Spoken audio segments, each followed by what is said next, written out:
Welcome back. Oh, did you miss us? Hello, we're back again. Welcome back, y'all, for DraftNerds podcast live combine coverage. This is actually my favorite thing. I love the O line. Love to watch these guys mix it up. Um, Love to see the footwork, lateral agility for these guys. Love to see these pass sets, the tight rider feet. Watch to see them come off the ball. I don't really care about the 40 time when it comes to offensive linemen. If my offensive lineman is running 40 yards down the field, something's going wrong. Um, so yeah, I like them. See how you stay in front of guys like this. Like we were showing this with the D linemen, right? And the O linemen, they do it so much better when it comes to just not crossing their feet, right, side to side. Right, keep those hands up, right, and your eyes front, right. Eyes on your luggage is what Coach used to always tell us. Keep your eyes on your luggage. Don't get over there looking at somebody else. Um, so I love this drill and I love the combine when it comes to the offensive lineman. And this guy right here, Jordan, Markel Bell, is humongous. Did you see Yeah. his official measurables? Can you tell us what those were? Yeah. So Markel Bell's official measurables is 6'9" and 2'8". The third Sheet. the third tallest player at the NFL Combine since 2003. Absolutely insane. 346 pounds, 9 hands, and then 36 2/8 arm length with an 87-inch wingspan. Wow. That is crazy, bro. And not to be too outdone, Travis Burr comes in at 6'8" and 6/8, which is, I believe, eighth tallest at the combine since 2003. A lot So of insane, freaks in this class, man. bro. I mean, I just think this is the new norm, right? Like athletes Yeah, are getting bigger, stronger, faster. yeah. Now, I don't So know if they play football better, but they are certainly evolving when it comes to size and speed and athleticism. one thing that I love too is you didn't see this. First off, I want to throw something out on this drill. A really important thing to watch on this drill is to make sure somebody's not guessing, because almost always you'll at least have one guy who will just like overextend. Mm-hmm. He's ahead of the Yeah, guy yeah, pointing him out. yeah. And I then like this kid right here, DJ Campbell. Though I think feel like people I do aren't too. talking about him enough. I like him a lot. I think he can be a starting guard in the league in the right scheme. When these are the drills too that help you understand if a tackle can play center or if he could Mm-hmm. play guard and where he can play on the field. I actually saw somebody recently, it was super weird, was saying that Fano was like at the teams asked him about playing center, Mm. which is, I don't know what the heck they're thinking there, but okay. Speaking of centers, Pat Coogan, a my God. little bit of a stumble there, but you take him. There was only three guys so far out of who I'm at least putting down on this list. I'm not there yet, but Mm-hmm. there's only three guys, four. Now we're up to four, but four guys who weren't in the 40s. So like everybody's out here competing. This guy's gigantic too, and he looks gigantic. You ever seen him in person? That guy looks like a behemoth.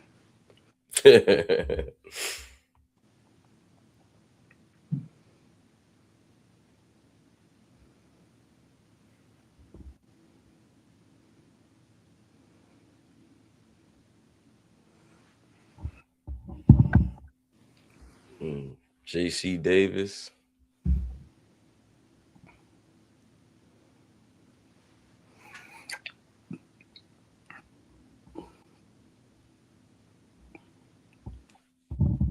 The cool thing is the NFL sent out to like media members, so we got it as well. But they sent us this thing with like it's basically like a one-page resume on every single player. Doesn't And tell he's you Dunker. There he is. it doesn't tell you like everything in the world, but like for offensive linemen, it's super cool because you can see how many pressures and sacks that like each prospect gave up in each year that they played, and what their awards were and stuff like that. I love the cool story about Jennings Dunker. He told us at the Senior Bowl that he had never even heard of a pass set when he first got to Iowa. He didn't know what a pass set was, and so um, he kind of learned how to play O line in college. you know, which is why I always talk about his Monroe Freeland, the guy who's kind of climbing up boards. Um, it, this is why I harp on development. There are some programs that still do develop players, and they really teach. And Iowa is one of them, especially with the O line. Mm-hmm. Monroe showing some issues with the slipping. I think he's overextending when he's sliding side to side. He's overextending to his left, and you saw the slippage. The key is to keep your legs underneath you. Stay balanced, stay square. That way, you're not slipping and sliding.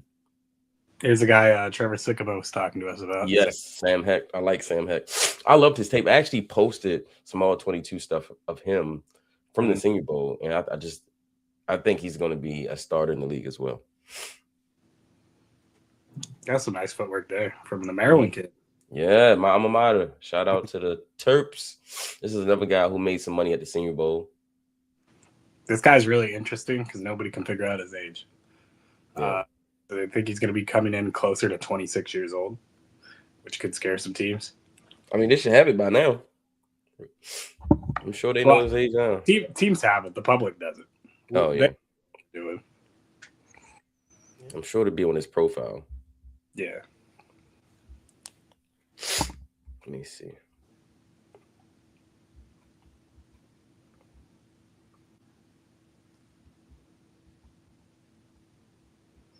A big thing to look out for. A lot of people always ask this question, why is it so hard to find prospects' ages? Purple laws dictate that people are allowed fair rights to education. And it's not something to do with football. It's not even something to do with sports. They don't want people in educational standpoints to ever be held back from opportunities if they got held back in elementary school or something like that. It always hurts people like that. You never want to see those issues come up to people academically. It just so happens to help football players in the NFL draft sometimes, but people are making mocks. But it's important to protect those rights for people as well. Absolutely. What do you think about that comp right there? Who they post up? Monroe Freeland and Anthony Costanzo. That's interesting. And I'm going to say it.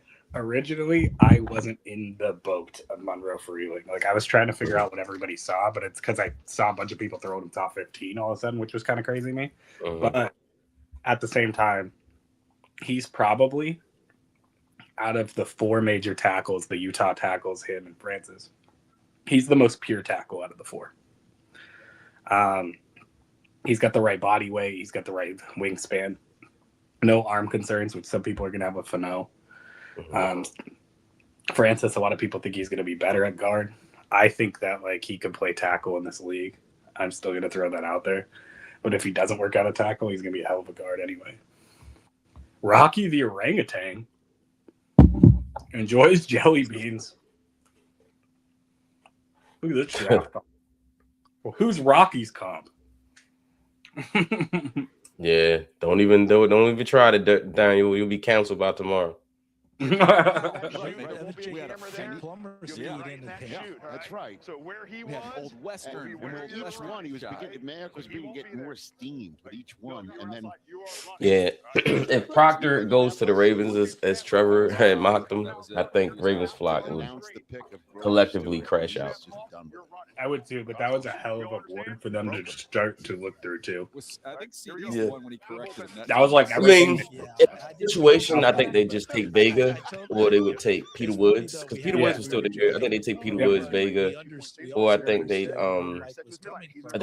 would really consider Tyson at that point as well, and also Kenyon Sadiq. So I think it'd be a couple players before you even get to Kalen Proctor, in my opinion. Too good. But I do like Proctor though. I was a big Proctor guy. That was my guy. Yeah. I love Proctor. That was our early conversations. I was like, bro, I love Proctor, but if he can get his weight under control and turn some of that stuff into muscle, he was a top prospect coming out of high school for a reason. And I think he still has a lot of that in him. He just needs to control his weight. And I think he's a guard too. I think he's a guard. I don't think he's a tackle, but he gives you the versatility, kind of what Trevor mentioned, that he can If you need him to play tackle, he can. But I think he'd be better off as a guard. My boy Chase. It's such a weird drill. But it's guys like Chase Basantes and guys like that, which is why I don't think they would take Caden Proctor. Yeah, exactly. It's also why I don't think they would take any guard in the first round, because I think they've realized that they could get somebody of similar value in the second or third round. You know what I mean?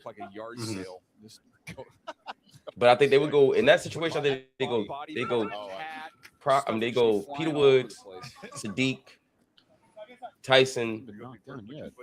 Well, I think they seriously consider one of those edge rushers. Absolutely. How would you feel if they took Messador? Would you be upset with that? No. I'm a firm believer, and like I said, I like Falk a lot as well. A lot of people dislike him a ton.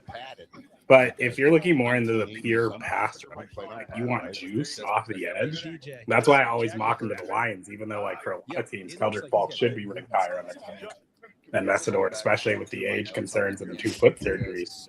But overall, I love Messador as a player.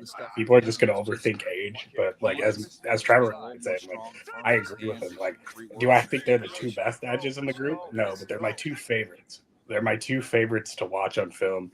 They play classic edge, where it's just like they bet edge as well, both of them. I'd love them as a pass rusher though. I want to be upset. Jordan Tyson put up 26 reps on the bench press. Yeah, I was gonna say that earlier. What do you say? Like, he did test it off. I was like, yeah, he did put up 26 on the bench press. Yeah. Inez Cooper. That's my guy too. Like, that's what I'm saying. So many interior offensive linemen, bro. Ain't no way I'm touching one at 14. I'm just not doing it. I don't think you have to. I'm fine with taking Ione. I don't have any like fault against it, to be honest. It's not like my favorite pick in the world, but it's not one that would get me mad. He's a really good. I would take him. I would take Francis if he's there, because I feel like the value is too good. Yeah. But I wouldn't take Vega. I just think you can find somebody who would be a better run blocker than Ione. Like this guy right here, Jennings Dunker. And you can get him in the second round, maybe even third, depending.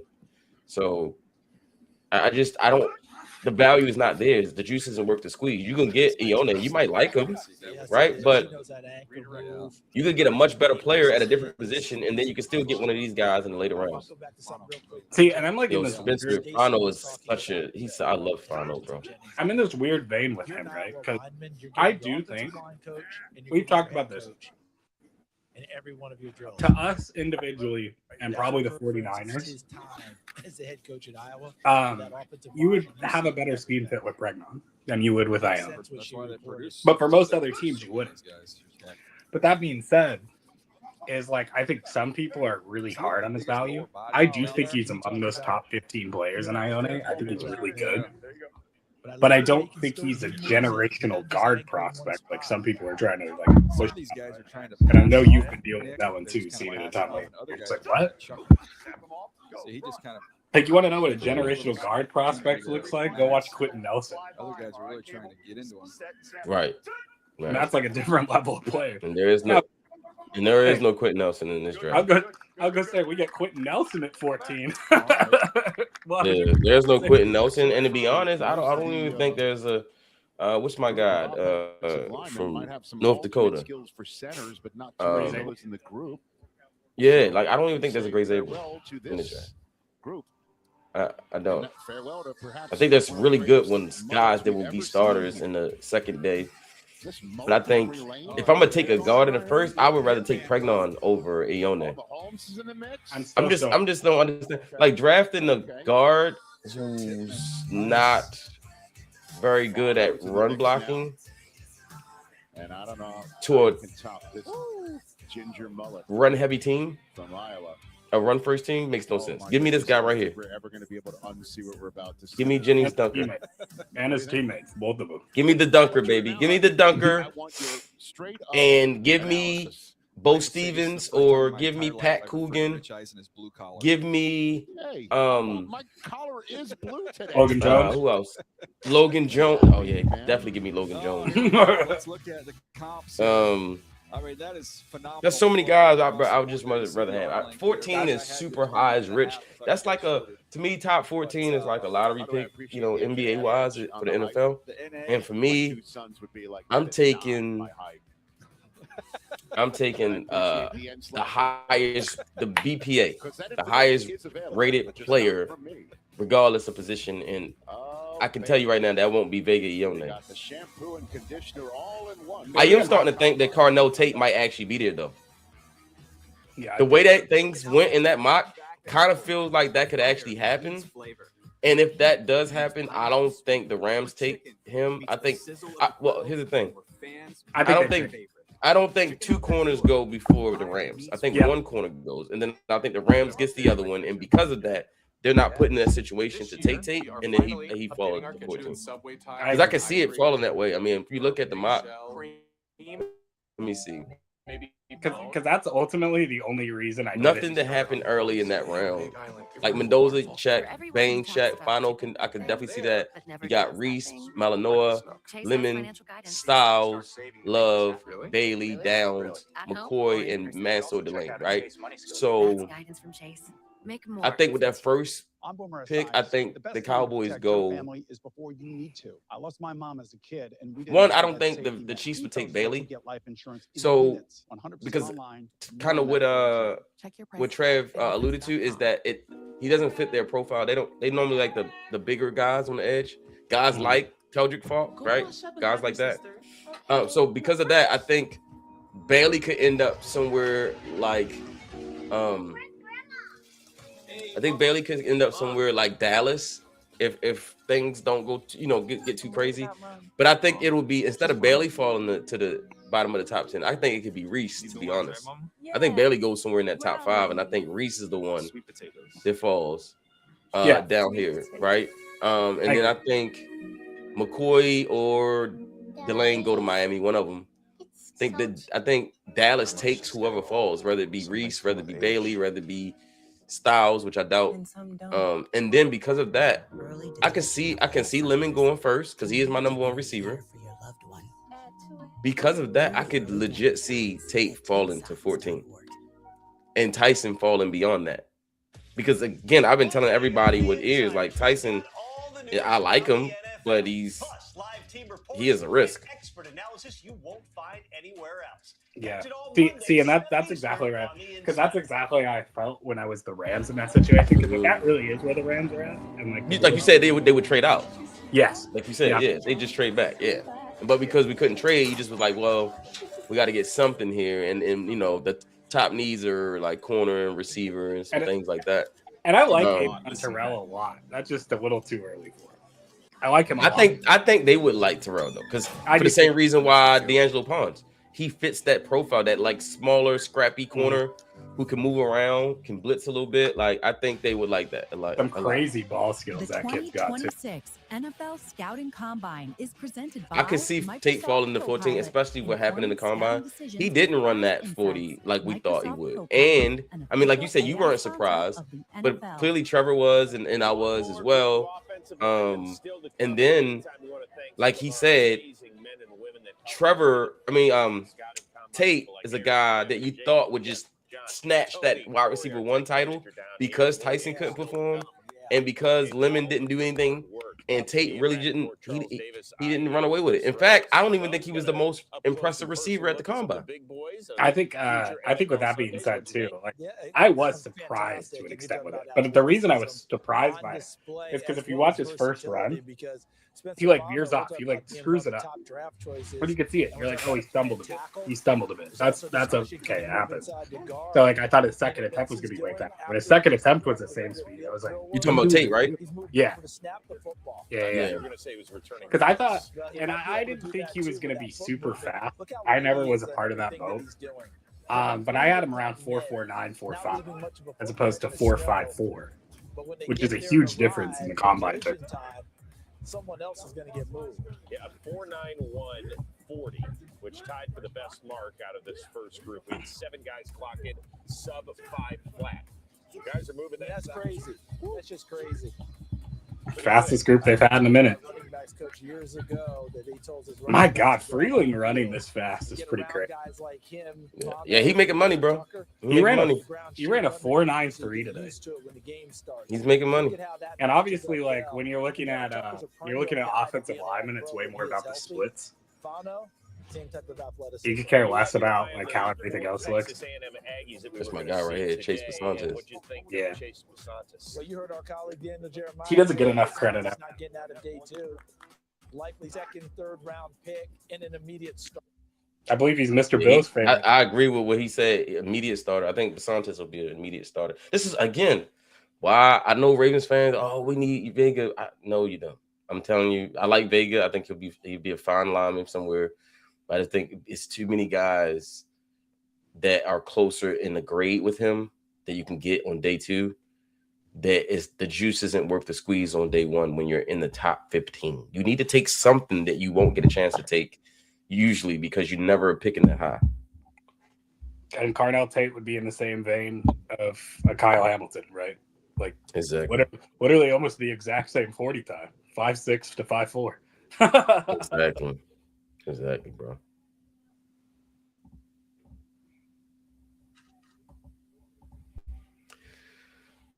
Exactly.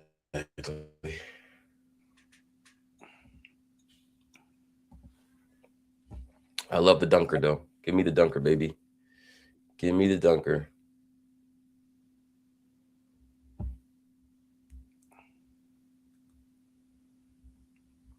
I need the mullet in Baltimore, man. Oh my God, I was on a combine website trying to figure out the 10-yard splits, and it showed me it showed me John Ross's 40. I was like, what?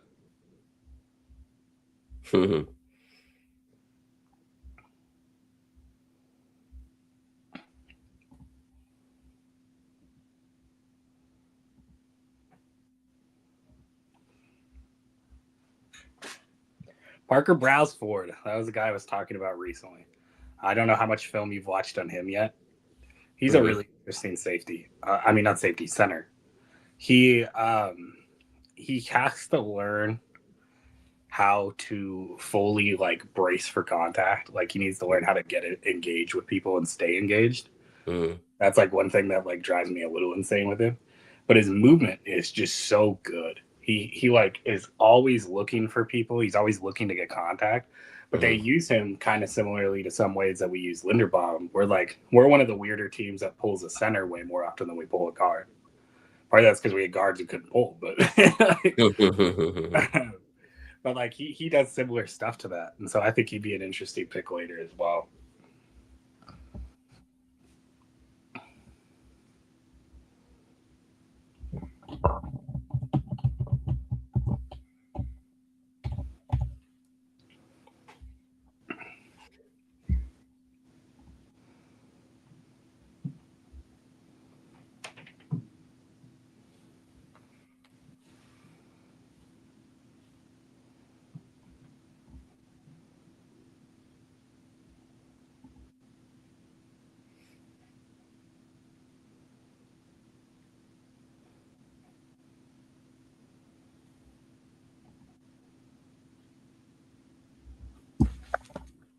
Let's see what news to come into the league.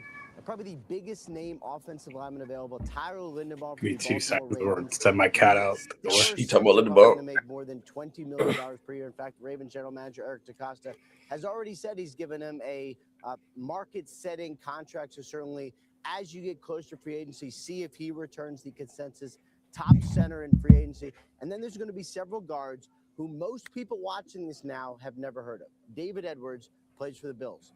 Could make $15 million. Wow.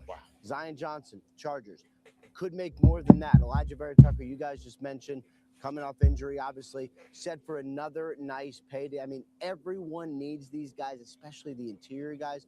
All these guys are going to get paid. Dylan Parham from the Las Vegas Raiders, up and down a little. He's going to make money. All these guys are going to get paid.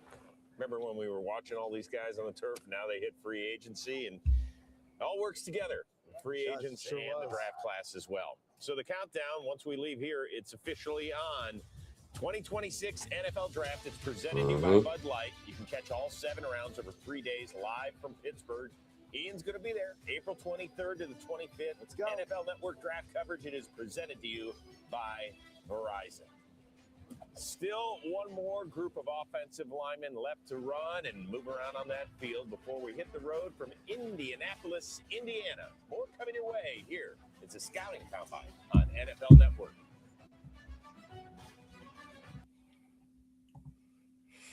All right, chat, talk to me. What do you guys think about the offensive linemen so far in today's combine?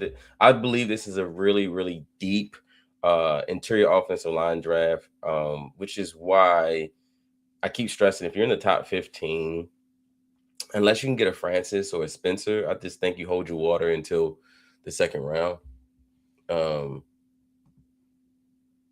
I just think that you kind of hold it because there's some interesting guys, man, in this draft that I think can start on teams in day 2.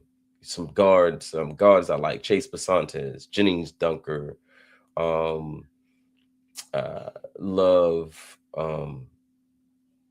What's the kid's name? I think Max, and I can't pronounce his name. Max Inachor from Arizona State. I think he'll be moved. Yeah, I think he'll be moved inside to guard. Also, like all the Logan Jones and all the Iowa interior offensive linemen. I like those guys as well. Obviously, you got Manuel Pregnon, who I don't think will make it out the back half of the first, but if he does, he'll go pretty high in the second. I know you talked about Trey Zune, who's another guy I could see falling down. That'll be a starter in that day 2. And then it's just there's so many guys, man. I'm just telling you, it's just so many guys. So I would hold, because there's so many guys, even guys who are listed as tackles that play guard in the league, so I would hold my water. Also, he just mentioned Ian Rappaport just mentioned a lot of money being spent on interior offensive linemen in free agency. I wouldn't do that. I would find a bargain, and then I would just kind of wait to the draft. There's some guys who got some significant injury histories that are going to get paid a lot of money, and I wouldn't be willing to do that. Find your next Kevin Zeitler level deal. Right, exactly. Walt says, "Man, I just want you to know that you got me on the Sadiq train. I see the vision." Yes, sir. See the vision. It's not about positions, because here's the thing: positional value does matter, right? But in this draft, the best players are at non-premium positions, right? Your linebackers: RL Reese, Sonny Styles. Your defensive linemen: Peter Woods, Caleb Banks, Caden McDonald. Your safeties: Caleb Downs, right? Your best positions in this draft, outside of Bain and Bailey, your best players in this draft are at the non-premium position. So in my opinion, and Spencer Fano, who many see him as a guard, as well as Francis. So it's non-premium position. So why sit there and be like, oh, well, tight end's non-premium? Who cares? Because so are all these other positions that are not slam dunks. In that situation, that mock, if I was picking for the Ravens in that situation, I would have taken Kenyon Sadiq at 14, or I would have taken Peter Woods, just because you took Cardinal Tate. Tyson has a huge red flag. Mekhi Lemon's already gone. Francis and Spencer is already gone. There's no Bailey. There's no Bain. There's no Sonny Styles, and there's no Arvell Reese. So in that situation, I'm just going to take the freakishly athletic, superhuman tight end, and I'm going to say, here, Lamar Jackson, have fun. Here, Declan Doyle, have fun scheming up these things that's going to make give linebackers in the AFC North hell. You know what I'm saying? Make their life miserable, because that's exactly what you do, in my opinion. So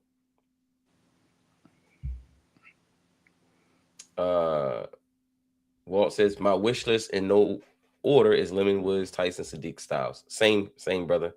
Same. And obviously, I would take Cardinal Tate if he's there. And then we have, there's no way we can't walk away with one of the best players at any position between edge, tight end, linebacker, wide receiver, tackle, guard, or even running back. Exactly. That's how I feel.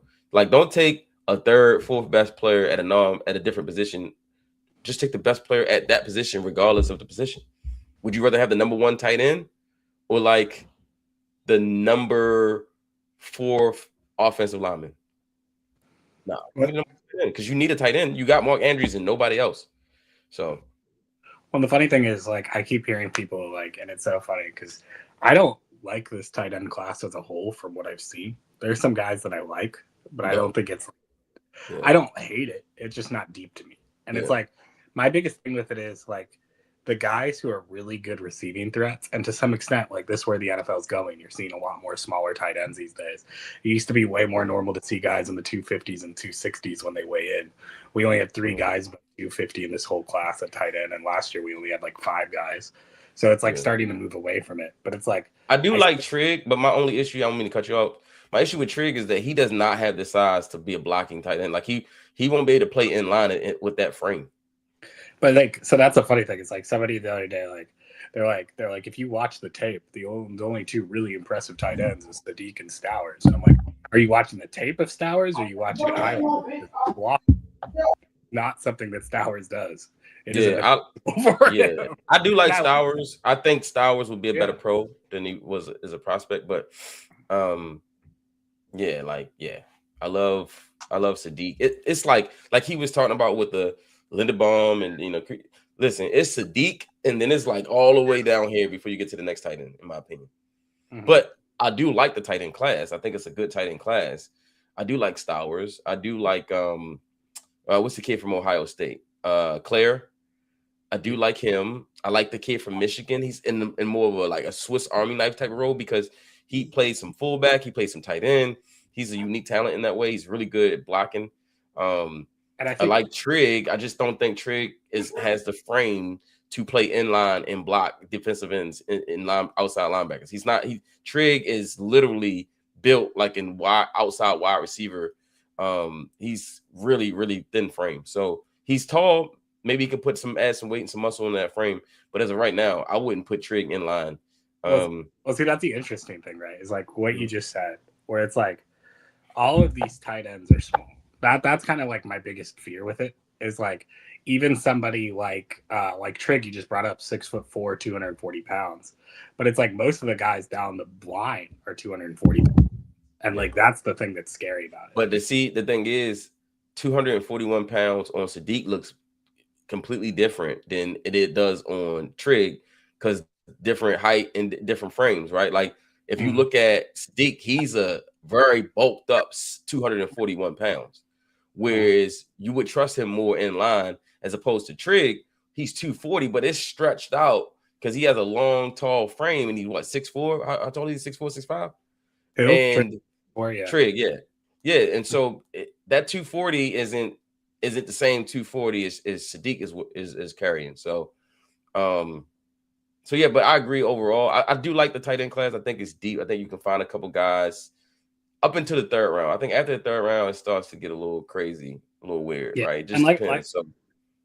Like I said too, like it's the one I've done the least amount of homework thus far. So I'll refer in terms of what you're saying on that. I know Justin Jolie as well is one that we've been talking about. I love him. Him. Justin Jolie's one of those guys for me. Athletic specimen. The dude looks like a superhero. Yeah. Looks like an Avenger, bro. I was like, golly, this put together. You know what I'm saying? Like straight up put together. And that's how us talking at the Combine. We literally saw it. This question is though for you, Jordan. Who's killing it right now for the O-line, in your opinion? In terms of, and like I said, I've been mainly like putting things away. So like I'm still looking at everything that's happening. I said it earlier, Freeling running below 5. I mean, there's a lot of below 5s, which is really impressive. I thought Brailsford's looked good in his reps. We talked about him a little bit. Fano came in, once again, running 4.91. That's a great time for him. But if you look at the splits, Brailsford is who I expected to have the best split out of everybody. But who I didn't expect to have the second best split of everyone's Monroe Freeling. He just beat all of the guards, all of the centers, just everybody. Like, okay. Oh, my boy, Logan Jones. Let's get some sound on this one. Group here. We just won't see Ioane run a 40. This is where he would have been. But instead, the first to run a 40 is Logan Jones of the Hawkeyes. We can see Lomu run. There he goes. Good split. 7-4. Good time. That's 4.94. good for Logan Jones. 4.94. That 10 time you're looking is 173. Tackles 175, but he's in a good spot there. Yeah, he was moving. Yeah, he was. Lomo. That's my boy. I think I agree. Saw the right tackle from Utah in the last group. Fano had an awesome workout. Yeah, now you see Pete the slipped a bit. For the Utes. Lomo. Yeah, he was slipping. I think he overextended not in the quite drill. as polished, but a lot of people in this combine in general have been as a tackle. Yeah, that's true. Changed 313 pounds with 33. This is my guy right here, man. Welcome. There he goes. That Utah line was so underrated. Yeah, 5 flat. That's nice. Nice. With him, it's just core strength. He's got really, really quick feet. He can bend. It's just and like I think he gets overlooked a lot because the best offensive lineman is right next to him. It's next to him, right? Yeah, and you can't control that. 24th overall. You can't control that. So we talk about experience in college. He's a stud, though. 4 starts. Yeah, I mean, but Logan Jones running a 4.9 that's plenty fast for a center. A lot to like. This is a fun one to look at too. Okay, Big Blake. 5'9". Okay. That's my area code. Bro, I remember when offensive linemen used to run in the 7s. This is crazy. This is crazy, bro. He's going to take over the media room. Like, in whichever team drafts him, but he's also going to take over on the field. You know, DJ, how powerful he is out here. What he wants to show. By the way, I think Markel Bell. You're going to see the athleticism, the strength, the power, his change of direction. That is, I mean, your dude is a mammoth. Cool. Like, he's a mammoth moving like that. I'm surprised he can move it all at that size. So the fact that he can do that is impressive to me. Yeah, that's that'll earn you some points. Built like a WWE wrestler. Sure, Stace, as we look at Micah Morris from Georgia. Great split. Great split. Ooh. Solid time there again. Big boys are moving. The big boys are moving. The big boys are moving. Once again, your split is way more important in the offensive line. You're never going to be running 40 yards downfield. No, ever. Oh, here's a guy that we've been talking about, Brian Parker. I actually just got sent tape about him the other day because he's been took some snaps at center. He may play center, right? Yeah, he played left tackle for Duke and didn't give up a sack in his time there. But a lot of people think he can move freely enough, and they asked him to play center. So he's like Zune. It's like both of them. I just got sent his tape. He was the last guy I wanted to watch before I had center rankings out.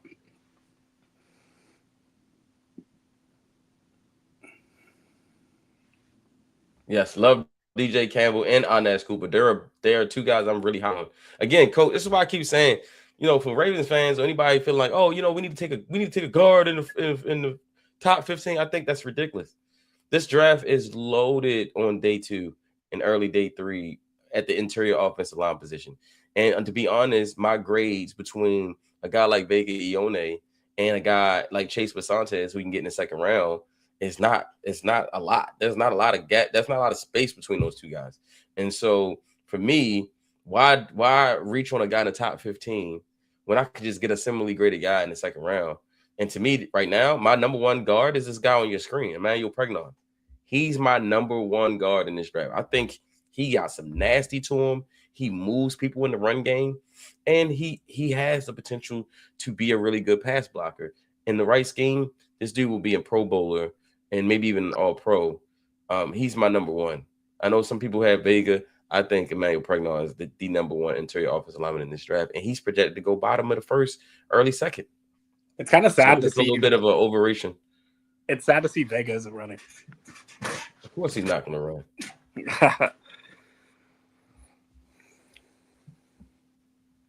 Oh, big Pregnon.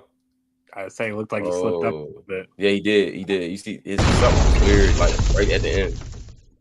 I was talking about the beginning. On the beginning, he came out a little. No, at the weird. end, he kind of looked like I don't know what it was a weird movement he did at the end. Yeah, he did. His knee drive was messing him up too. When he took off, you could see his knees change. Here's the guy that Trevor Sycamore just projected to the Ravens at 14. Now, to be fair to Trevor, he did it because the guy he wanted got picked one pick before him, which was Carnell Tate. So he just was like, okay. But this guy was a beast coming out of high school. Oh my gosh. He looked like he was moving faster than 5.22. He did. Maybe my screen was doing something weird, but he looked like he was moving. No, it's his stride. So yeah, he's still straight up. And he's so much bigger than everybody else. Yep. He is huge. He's massive.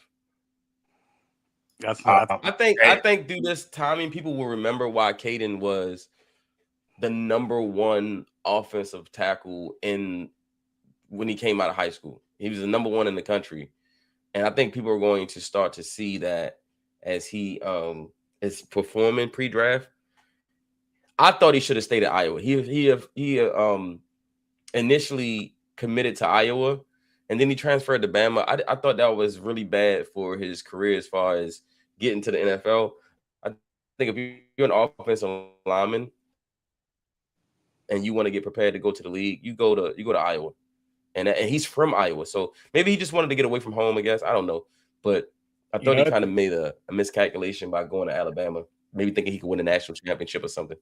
You know what's so interesting about this group that like nobody talks about?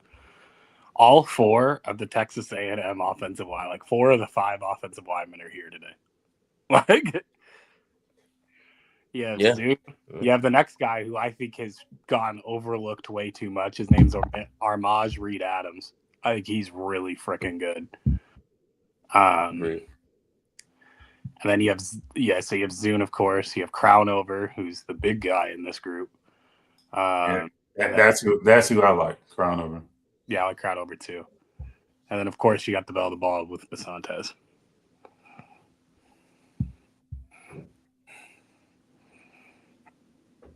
Who are some of your favorite interior guys, Coach? Who you're looking forward to today? You guys kind of named them off right now. I think Crownover should make some noise because if I had a book, I wrote him down.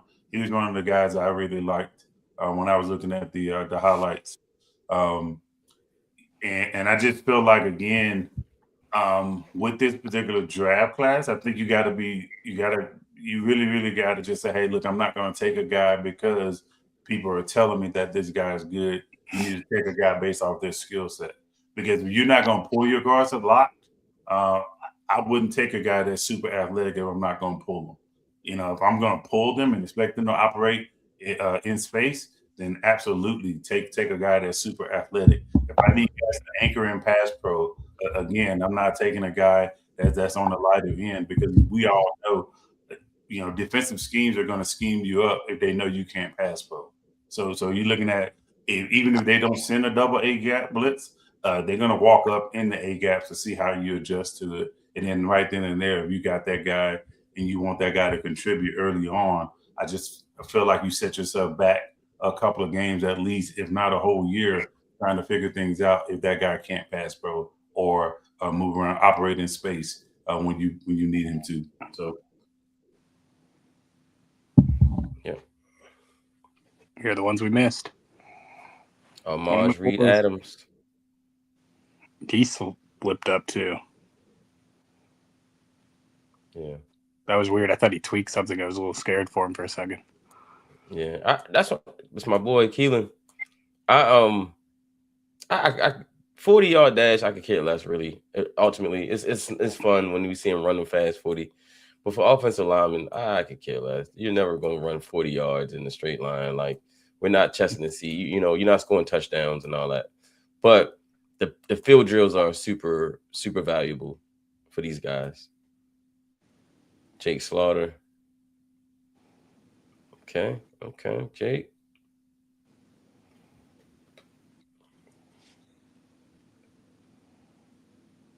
Bo Stevens. Oh yeah, this is another guy. There's another guy I like too, Bo Stevens. He's Listen, I love the entire Iowa offensive line. All of them. Give me all three of them. Yeah. Yeah. If I'm ready, I would draft all of them. Logan Jones, Bo Stevens, and Jennings Duncan. Just draft all three of them. I'm so used to typing the number 4 that I accidentally wrote Bo Stevens in as a 436. Dylan Wade. Yeah, he'll be. This guy will be a good depth piece for you. He has a lot of experience along the line, different position. That boy was sliding. You know, Coach loves his Auburn boys. Mm-hmm. Yeah, but I love him, but I'm not gonna overhype him either, though. Yeah. Now I know one thing. I love to try and be. I want to be a realist. Like if it's a dude like Derrick Brown, I was huge on Derrick Brown when he came out.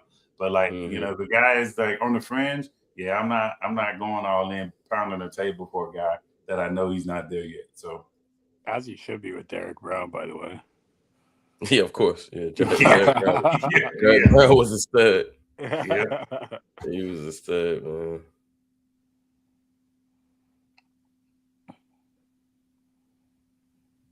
Yeah, best defensive lineman from Auburn I had seen was Derrick Brown since Nick Fairley. Yeah. And it's crazy, man, because I wanted Fairley to go to a team that's a little bit more established. Because even though he's good, like how it works. Like if you go to a team that's like, all right, they're not making no noise, they're not gonna really try and keep you around. So it's like that Detroit defense was kind of stout though with him and Sue and Dominican Sue. They was freaking havoc. And they had Megatron on offense. They should have been better than they were. They should have been better than they were for sure. You mean better than 0-16? I don't think they were on the 0-16 team. They were what? 8-8. I think it was their best years. I don't think that was I think they made the playoffs with that team because that was when Caldwell was the coach. Yeah, they made it once. I thought we were just talking about over their whole run. Yeah. Oh yeah, I'm just saying with the Nick Fairley and Dominican Sue together, I don't think they were on that team. There you go. That's a great time. 4'9" Logan Jones. Yeah. Linderbaum, you want more than 20? Good luck, man. We're gonna go draft another Iowa center and we're gonna be all right. Outside zone, leverage, blocking off guys. Wide, like he can do one of the things that I love about Linderbaum the most is how fast he gets around the corner on a pull. Well, guess what? Logan Jones can do the same thing, so I'll be completely fine with it. Hey, let's go draft a bunch of zone blockers for the interior offensive line. Go get me Jennings Duncan. Go get me Logan Jones. Go get me Chase Basantes. Go get me Emmanuel Pregnon. Go get me one of these guys, and 2 or 3 of these guys, and then let's just do it, man. We watched the Bears rebuild the entire interior of offensive line in one offseason. There's no reason why the Ravens can't do the same thing. And go get one of those veterans. Go get Wyatt Teller or something. Man, if I need a tackle, bring me Caleb Loma. Yes, sir. I was an Abraham Lucas guy too. So ironically, that's my Wazoo. I like both of them. Yeah. Yeah. If we needed a tackle for sure. But we got Roger the Dodger over there. I think Roger gonna be fine. Yeah, I agree. We love Roger coming out. That was our guy, man. Mm-hmm. And he didn't disappoint his rookie season. He took a step back last year, but they all did. So, and it kind of depends on who you play next to. Well, that's true. Who you play next to, and the scheme too was a big issue. Yeah, because losing Coach D, man, that hurt. Mm-hmm. Yeah. Because you remember, not having Coach D definitely hurt.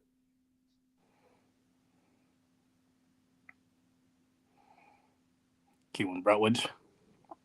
Yeah, that's my guy, man. Don't he look like he just wants to kick your ass on every play? Like he just looks like he just wants to run the ball on every play. Screw the plays. He looks like he's going to try to kick my ass in a bar. Hey, I want my offensive lineman to look like he gonna kick your ass in the bar. That's exactly what I want. Yes, sir. Micah Morris. Well, that's your time, baby. You ran it twice. That's your time. When you run it twice, that's you. That is your time.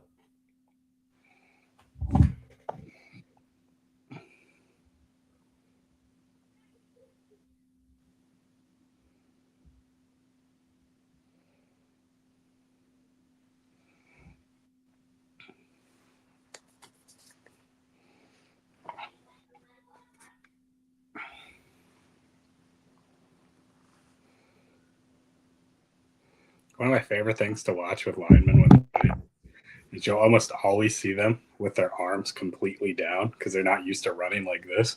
So they're just completely down, like they're not supposed to run that far, man. This guy, every single time I read his name in mock drafts, I get pissed thinking it's D'Angelo Pons. I'm like, why do you have D'Angelo Pons flying all the way in? It's Pounds. I know, Diego Pounds.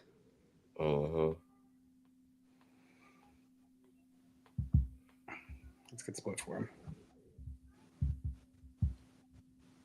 He needed him to improve that split because he was in the 1-8s. Who would you guys rather have, Pat Coogan or Logan Jones? I like them both a lot. Me too. Me too. Yeah, that's a hard one. Probably Logan Jones. Yeah, I'm gonna take Logan Jones just because I think they got a lot more experience of doing it. Mm-hmm. So I'm gonna take Logan Jones just because. Oh yeah, Caden Proctor stood straight up. Damn. This is the only way you could get Jordan to crash out at 14 this year. But here's the problem though. He's not a 40-yard dash ain't his thing. I ain't tripping on Caden Proctor running a 5.25. Who cares? He will never be asked to do that again. But this is right here shows right here why I ain't tripping. Exactly. He dunked that twice. Exactly. The fact that he can dunk a basketball is more impressive than how fast he can run a 40. Is that 4 points? Is it winning twice? Yeah, 4 points. First 4-point play.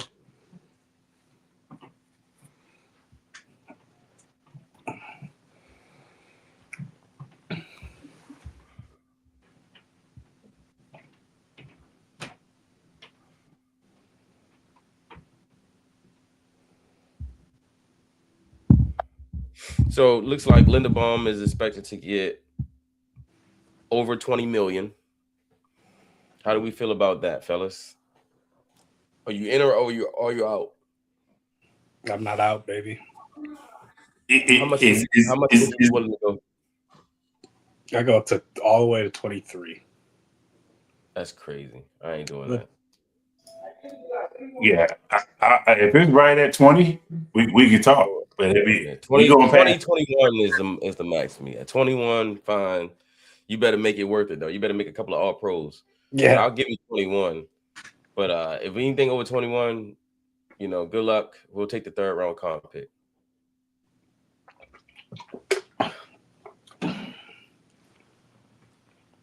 This is a really good interior offensive line class, and there's some guys in free agency that you can grab as well.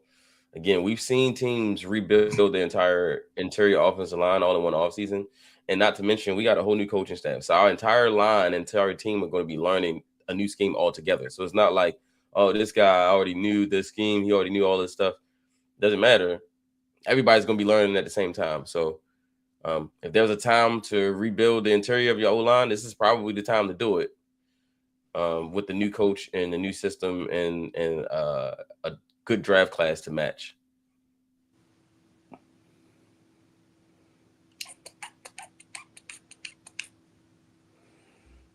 And now I could grab the times I missed. Yeah, he was talking about Caden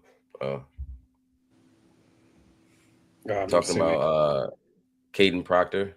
I mean, he's 6'7", almost 33.5-inch arms. He really only has to jump 2 to 2.5 feet to dunk. He got 32.5-inch vert. Not bad at all. Not bad at all. Pretty good for his weight. Everything considered. I agree.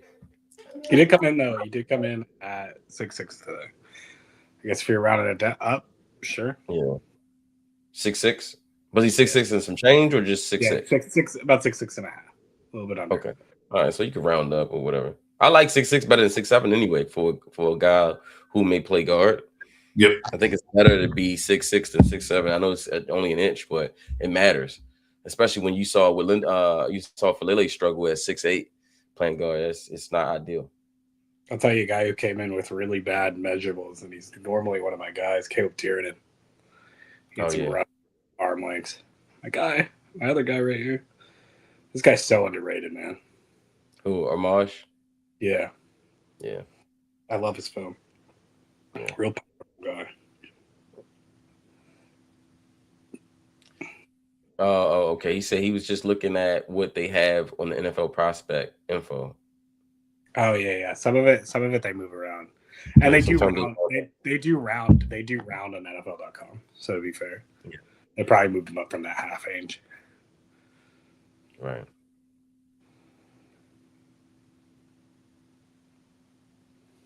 Would you be livid, Coach, if they took Proctor? Where? The only way I'm livid is because the whole Alabama hatred thing. That's it. my thing with Proctor is if they traded down and took Proctor, I'll be okay with it. Right. Oh, you talking about that 14? Yeah. Oh no, Heck you don't. He said, "Oh no, no. Oh no, No. So look, this how it's always been the same thing. No, I like Proctor. I do. I'm one of the biggest Proctor guys, but not at 14. I'm not. My thing is what else is on the board. You know what I'm saying? That's how I'm always gonna look at this. Because like if we talking somebody else that had a monumental drop and that person lands in our lap like Kyle Hamilton did, hey, look, I love you, Proctor, but nah.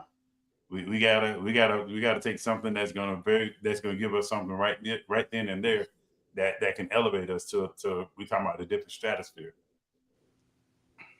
Mm-hmm.